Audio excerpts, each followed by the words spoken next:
Prosím tě, viděla jsi někdy ty videa? Já jsem viděla asi 2 a ptají se, já jsem to musela takhle překlikat to druhý a to jedno jsem si pustila jenom protože to je. Já to, co říkáš na Barďáka.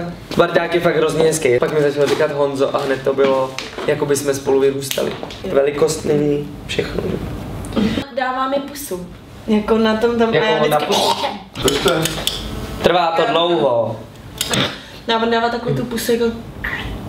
Takovou tu jako... mokrou pusu. Vladimíre. Prosím tě, Vladimíre. Co jsi měl dneska k večeři? No, natočíme to jednou, ale ne prostě vás tady 30krát, tak jak to chcete. Prostě já to udělám jednou. Toto scénické čtení je pouze pro 1500 diváků. V podniku, který se jmenuje Podnik. Tam by mělo přijít 1500 diváků. To bude super. Hrajeme u záchodu o vyprázdněnosti dnešní mladé generace. Kouklová polívka syna. Jako holka se mi líbí Emma. Emma bych chtěl být.